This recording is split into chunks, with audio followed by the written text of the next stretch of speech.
General Saeed साहब, सबसे पहले मैं चाहूँगा कि हम डॉक्टर अब्दुल कदीर खान साहब, जिन्होंने पाकिस्तान को एटमी क़ुव्वत बनाने में बहुत अहम किरदार अदा किया, इन्होंने एक दफ़ा कुछ बताया था हमें कि पाकिस्तान एटमी क़ुव्वत कैसे बना, ज़रा सुनिए। मैंने उस वक्त ये पेशकश की भुट्टो साहब को कि मैं एटम बम बनाने की सलाहियत रखता हूँ, मैं इंशाल्लाह बना दूंगा। तो उन्होंने पूरी मुझे तमाम सहूलतें दे दी। 6-7 साल के अंदर ही एटम बम बना लिया, जो कि दुनिया के लिए एक मोइज़ा था। हिंदुस्तानियों ने जब 98 के अंदर धमाके किए तो फिर नवाज शरीफ साहब उस वक्त वज़ीर आज़म थे, उनसे कहा और ये फैसला हुआ कि धमाका कर दिया जाए। हमने लॉन्ग रेंज मिसाइल बनाई थी और हिंदुस्तान के हर शहर को हम 5 मिनट से लेकर 10 मिनट के अंदर उड़ा सकते थे। दिल्ली हो, बॉम्बे हो।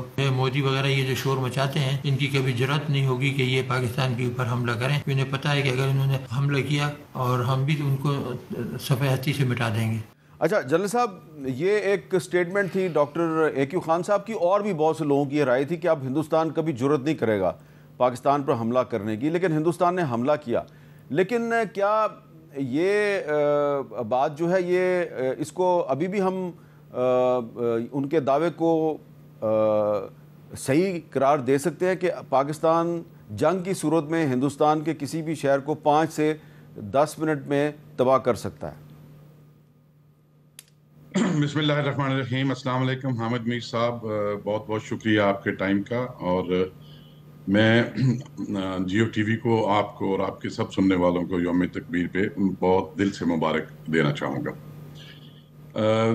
डॉक्टर साहब ने जो बातचीत की, जो आपने अभी सब सुनाई, ये बड़ी अहम बातचीत है। देखें, इसमें जो उन्होंने एक लफ्ज़ इस्तेमाल किया कि ये जो हमारा प्रोग्राम है एक मौजज़ा है, और इसमें हमें शक नहीं होना चाहिए कि ये यकीनन एक मौजज़ा है। देखें, 57 मुसलमान ममालिक में से अगर पाकिस्तान ही वाहिद मुस्लिम मुल्क है जिसको 1947 से अब तक बहुत ही मसाइल रहे हैं, मईशियत में भी, नेशनल सिक्योरिटी में भी, सोशल कोहेजन में भी, लेकिन उन सब मसाइल के बावजूद पाकिस्तान ने एक ऐसा काम कर दिखाया जो दुनिया के हमसे बहुत ज़्यादा वसाइल रखने वाले मुस्लिम ममालिक भी नहीं कर पाए और नॉन मुस्लिम ममालिक भी नहीं कर पाए। इसमें जब हम बात करते हैं तो मेरे ख्याल में 70 की दहाई में जब ये प्रोग्राम शुरू हुआ और 1998 में जब हमने टेस्ट किया, तब तक बहुत सारे सियासी कायदीन, बहुत सारे अस्करी कायदीन, फॉरेन ऑफिस के बहुत अहम नाम, उन सब लोगों ने बहुत ज़्यादा दबाव बर्दाश्त किया था इंटरनेशनल कम्युनिटी से, बहुत सारे इम्पोर्टेंट मुल्कों से।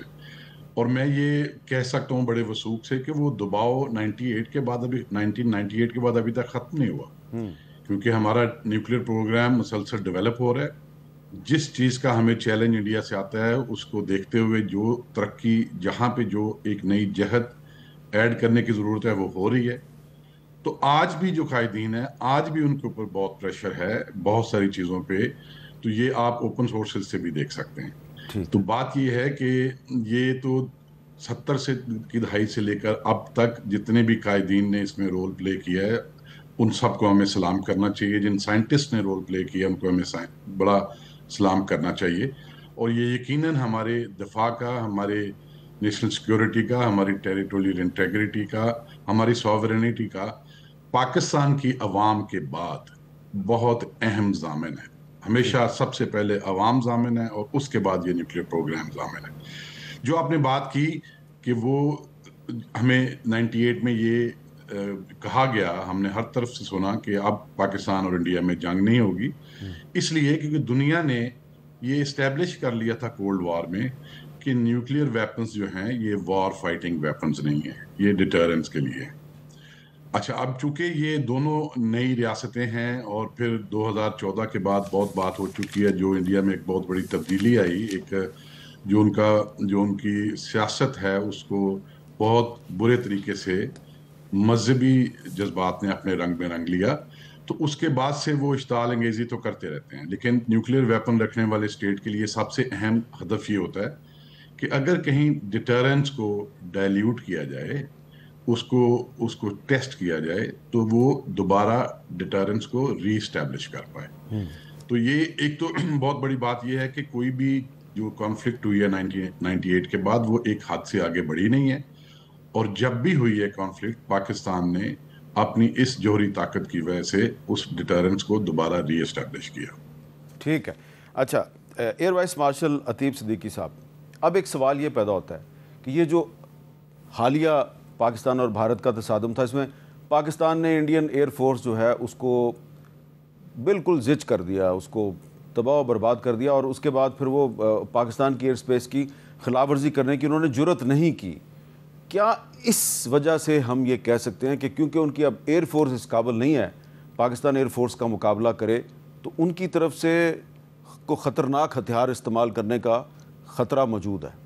حامد میر صاحب, سب سے پہلے تو آپ کا شکریہ کہ آپ نے پروگرام پہ آمودگ کیا, اور آپ کے توسط سے جیو ٹی وی کے توسط سے جنرل سعید کو, ناظرین کو, سب کو السلام. اینڈ یوم تکبیر کے موقع پہ, 27ویں یوم تکبیر کے موقع پہ پوری قوم کو بہت مبارکباد. اچھا, یہ جو سوال آپ نے کیا کہ اس میں کہ 6 اور 7 کی رات کو جس طریقے سے انڈین ایئر فورس کے ساتھ پاکستان ایئر فورس نے مقابلہ کیا اور ان کے 6 جہاز گرائے, اس کے بعد وہ پیچھے ہٹ گئے. اب آپ کا جو سوال ہے کہ جی یہ سب کچھ ہونے کے باوجود کیا وہ اس چیز کی ہمت کریں گے دوبارہ کہ جی یہ اپنا اس تھریش ہولڈ کو یا اس کو نیوکلیئر میں تبدیل کرنے کی کوشش کریں گے, یہی سوال ہے؟ جی جی جی. ہمیں میر صاحب اگر اجازت دیں تو ہم تھوڑا سا نیوکلیئر وار گیمنگ کر لیں, تاکہ یہ ناظرین کو ذرا کچھ سمجھ میں آئے کہ یہ کیا بات ہو رہی ہے یہ نیوکلیئر کے حوالے سے. بیسکلی اپنا حامد میر صاحب, ہمارے پاس یہ اوپن سورسز ہیں, ہمارے پاس 170 کے قریب نیوکلیئر وار ہیڈز ہیں. انڈیا کے پاس بھی 175 کے قریب نیوکلیئر وار ہیڈ ہیں. یہ نیوکلیئر وار ہیڈز کا مطلب کیا ہے؟ یعنی اگر ہم اس کا موازنہ کریں ہیروشیما اور ناگاساکی کے ساتھ, ٹھیک ہے, یہ دو ہی مواقع تھے, 6 اگست اور 9 جب ایٹم بم ایکچولی گرایا گیا. جب ہیروشیما پہ ایٹم بم گرایا گیا 6 اگست کو, تو ہیروشیما کی آبادی تھی 3.5 لاکھ.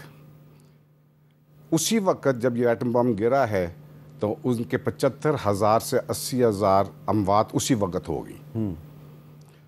ایک ہفتہ مہینے کے اندر اندر یہ اموات 1.5 لاکھ ہوگی. ٹھیک ہے, تقریباً 40% آبادی ہیروشیما کی ختم ہوگی, انفراسٹرکچر ختم ہو گیا, ٹھیک ہو گیا.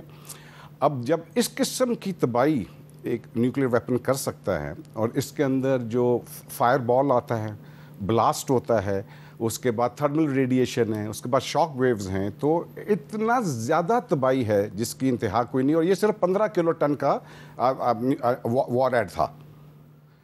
15 کلو ٹن کے وار ہیڈ میں اتنی تباہی ہوئی ہے. آج ایک شہر لے لیتے ہیں دہلی. دہلی کی آبادی کوئی 3.5 کروڑ ہے. اس کے اوپر اگر یہ نیوکلیئر اٹیک ہو جاتا ہے تو 40% یعنی کہ 14 ملین 1 کروڑ 40 لاکھ اموات ہونے کا خدشہ ہے.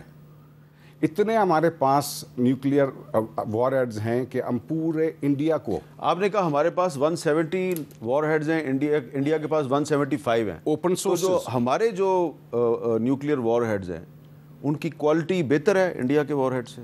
یہ اب کچھ کہا نہیں جا سکتا بیکاز اس کو بڑا سیکرٹ انفارمیشن رکھی جاتی ہے. ٹھیک ہے, ہم نمبرز بھی ہمیں اوپن سورسز سے, یہ اوپن سورسز کی انفارمیشن دے رہا ہوں. میں صرف آپ کو تباہی بتانا چاہ رہا ہوں کہ اس کی تباہی کتنی ہو سکتی ہے. تو تباہی کی وجہ سے آپ کا خیال ہے کہ یہ نیوکلیئر وار نہیں ہوگی؟ یہ آپ کے سامنے ہے. یعنی مطلب آپ دیکھ لیں کہ یہ آپ دہلی اگر آدھا وائپ آؤٹ کر دیں نیوکلیئر ویپن سے, یا ان کے باقی تمام شہر ہماری میزائل, ایک تو وار ہیڈ ہو گیا, ایک ڈیلیوری سسٹم ہو گیا. ہماری ڈیلیوری سسٹمز 2750 کلومیٹر تک. 2750 جی, یعنی کہ انڈیا کا آخری کونا ہے وہاں تک جا سکتے ہیں. ویسٹ سے ایسٹ 2900 کلومیٹرز ہے انڈیا. ٹھیک ہے, تو اب آپ امیجن کریں کہ کوئی شہر ایسا نہیں ہے جو کہ ہماری اس کی رینج میں نہیں ہے. ٹھیک ہے, تو یہ جو کھیل, یہ جو اپنا مودی صاحب اور ان کی جو لوگ ہیں, یہ کس طرف لے کے چلنا چاہ رہے ہیں سارے سلسلے کو, یہ ان کو پتہ ہوگا اس چیز کا.